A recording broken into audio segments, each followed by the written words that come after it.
जय श्री हरि नारायण। हर हर महादेव। स्पिरिचुअल मंत्रा वाइब्स में आपका स्वागत है। आज हम शिव गायत्री मंत्र की दिव्य शक्ति में गहराई से उतरेंगे। एक ऐसा मंत्र जो अंदर की ताकत को जगाता है, डर को समाप्त करता है और आत्मा को सबसे ऊंची चेतना यानी तत्पुरुष से मिलवाता है। हम तत्पुरुष का ध्यान करते हैं, शिव का सर्वोच्च दिव्य रूप जो जन्म से परे, समय से परे, रूप से परे है। तत्पुरुष ब्रह्मांडीय सत्य है, चेतना की सबसे शुद्ध अवस्था। महादेवाय धीमहि। हम महादेव का ध्यान करते हैं। महान भगवान अंधकार, अहंकार और नकारात्मकता को समाप्त करने वाले हैं। महादेव का ध्यान करने से पवित्रता, स्पष्टता और अंदरूनी शक्ति जागृत होती है। तन्नो रुद्र प्रचोदयात्। रुद्र बदलाव की प्रचंड दिव्य शक्ति हमारी बुद्धि का मार्गदर्शन करे, हमारे डर को दूर करे और हमें सच्चाई, साहस और मुक्ति की ओर ले जाए। इस मंत्र के जाप करने से या केवल सुनने मात्र से मनुष्य के जीवन में चमत्कारी बदलाव आते हैं। नकारात्मक ऊर्जा दूर रहती है, बेचैन मन शांत रहता है और समझदारी बढ़ती है। अंदर की शक्ति जागृत होती है और अनदेखी जो शक्तियां हैं उससे बचाता है। अनेकों अनेक समृद्धि के दरवाजे खोलता है। यह मंत्र एक सुरक्षित कवच है जो मनुष्य को हर एक अपवित्र और नकारात्मक शक्ति से बचाता है। एक ऐसी रोशनी है जो हर समय आपके साथ रहती है। महादेव के भक्त के लिए यह एक दिव्य शक्ति है जो हमेशा मनुष्य की रक्षा करता है। तो आइए इस मंत्र का ध्यानपूर्वक जाप करते हैं।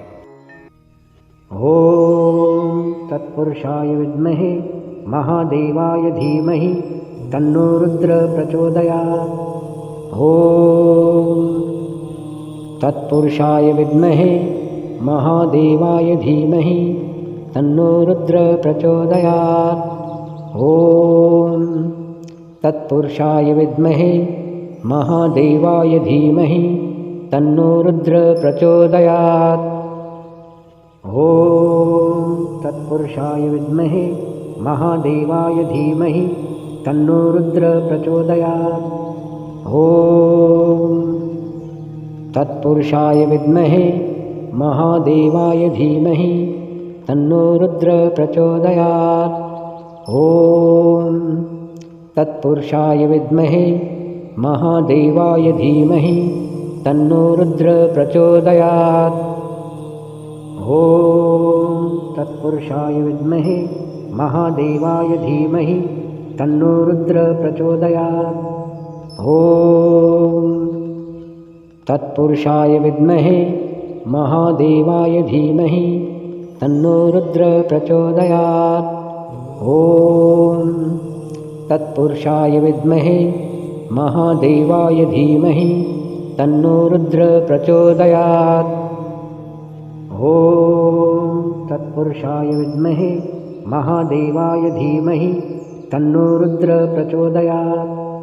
ओम तत्पुरुषाय विद्महे महादेवाय धीमहि तन्नो रुद्र प्रचोदयात्। ओम तत्पुरुषाय विद्महे महादेवाय धीमहि तन्नो रुद्र प्रचोदयात्। ओम तत्पुरुषाय विद्महे महादेवाय धीमहि तन्नो रुद्र प्रचोदयात्। ओम तत्पुरुषाय विद्महे महादेवाय धीमहि तन्नो रुद्र प्रचोदयात्। ॐ तत्पुरुषाय विद्महे महादेवाय धीमहि तन्नो रुद्र प्रचोदयात्। ॐ तत्पुरुषाय विद्महे महादेवाय धीमहि तन्नो रुद्र प्रचोदयात्। ॐ तत्पुरुषाय विद्महे महादेवाय धीमहि तन्नो रुद्र प्रचोदयात्। ॐ तत्पुरुषाय विद्महे महादेवाय धीमहि तन्नो रुद्र प्रचोदयात्। ॐ तत्पुरुषाय विद्महे महादेवाय धीमहि तन्नो रुद्र प्रचोदयात्। ॐ तत्पुरुषाय विद्महे महादेवाय धीमहि तन्नो रुद्र प्रचोदयात्। ॐ तत्पुरुषाय विद्महे महादेवाय धीमहि तन्नो रुद्र प्रचोदयात्। ॐ तत्पुरुषाय विद्महे महादेवाय धीमहि तन्नो रुद्र प्रचोदयात्। ॐ तत्पुरुषाय विद्महे महादेवाय धीमहि तन्नो रुद्र प्रचोदयात्। ॐ तत्पुरुषाय विद्महे महादेवाय धीमहि तन्नो रुद्र प्रचोदयात्। ॐ तत्पुरुषाय विद्महे महादेवाय धीमहि तन्नो रुद्र प्रचोदयात्। ॐ तत्पुरुषाय विद्महे महादेवाय धीमहि तन्नो रुद्र प्रचोदयात्। ॐ तत्पुरुषाय विद्महे महादेवाय धीमहि तन्नो रुद्र प्रचोदयात्। ॐ तत्पुरुषाय विद्महे महादेवाय धीमहि तन्नो रुद्र प्रचोदयात्। ॐ तत्पुरुषाय विद्महे महादेवाय धीमहि तन्नो रुद्र प्रचोदयात्। ॐ तत्पुरुषाय विद्महे महादेवाय धीमहि तन्नो रुद्र प्रचोदयात्। ॐ तत्पुरुषाय विद्महे महादेवाय धीमहि तन्नो रुद्र प्रचोदयात्। ॐ तत्पुरुषाय विद्महे महादेवाय धीमहि तन्नो रुद्र प्रचोदयात्। ॐ तत्पुरुषाय विद्महे महादेवाय धीमहि तन्नो रुद्र प्रचोदयात्। ॐ तत्पुरुषाय विद्महे महादेवाय धीमहि तन्नो रुद्र प्रचोदयात्। ॐ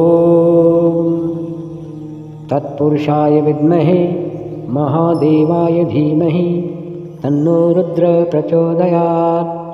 ॐ तत्पुरुषाय विद्महे महादेवाय धीमहि तन्नो रुद्र प्रचोदयात्। ॐ तत्पुरुषाय विद्महे महादेवाय धीमहि तन्नो रुद्र प्रचोदयात्। ॐ तत्पुरुषाय विद्महे महादेवाय धीमहि तन्नो रुद्र प्रचोदयात्। ॐ तत्पुरुषाय विद्महे महादेवाय धीमहि तन्नो रुद्र प्रचोदयात्। ॐ तत्पुरुषाय विद्महे महादेवाय धीमहि तन्नो रुद्र प्रचोदयात्। ॐ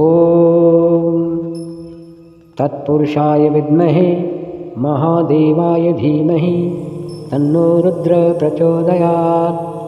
ॐ तत्पुरुषाय विद्महे महादेवाय धीमहि तन्नो रुद्र प्रचोदयात्। ॐ तत्पुरुषाय विद्महे महादेवाय धीमहि तन्नो रुद्र प्रचोदयात्। ॐ तत्पुरुषाय विद्महे महादेवाय धीमहि तन्नो रुद्र प्रचोदयात्। ॐ तत्पुरुषाय विद्महे महादेवाय धीमहि तन्नो रुद्र प्रचोदयात्। ॐ तत्पुरुषाय विद्महे महादेवाय धीमहि तन्नो रुद्र प्रचोदयात्।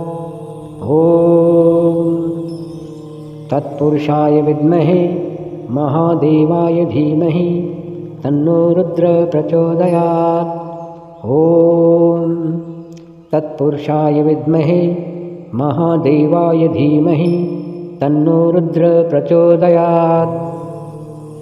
ॐ तत्पुरुषाय विद्महे महादेवाय धीमहि तन्नो रुद्र प्रचोदयात्। ॐ तत्पुरुषाय विद्महे महादेवाय धीमहि तन्नो रुद्र प्रचोदयात्। ॐ तत्पुरुषाय विद्महे महादेवाय धीमहि तन्नो रुद्र प्रचोदयात्। ॐ तत्पुरुषाय विद्महे महादेवाय धीमहि तन्नो रुद्र प्रचोदयात्। ॐ तत्पुरुषाय विद्महे महादेवाय धीमहि तन्नो रुद्र प्रचोदयात्। ॐ तत्पुरुषाय विद्महे महादेवाय धीमहि तन्नो रुद्र प्रचोदयात्। ॐ तत्पुरुषाय विद्महे महादेवाय धीमहि तन्नो रुद्र प्रचोदयात्। ॐ तत्पुरुषाय विद्महे महादेवाय धीमहि तन्नो रुद्र प्रचोदयात्। ॐ तत्पुरुषाय विद्महे महादेवाय धीमहि तन्नो रुद्र प्रचोदयात्। ॐ तत्पुरुषाय विद्महे महादेवाय धीमहि तन्नो रुद्र प्रचोदयात्। ॐ तत्पुरुषाय विद्महे महादेवाय धीमहि तन्नो रुद्र प्रचोदयात्। ॐ तत्पुरुषाय विद्महे महादेवाय धीमहि तन्नो रुद्र प्रचोदयात्।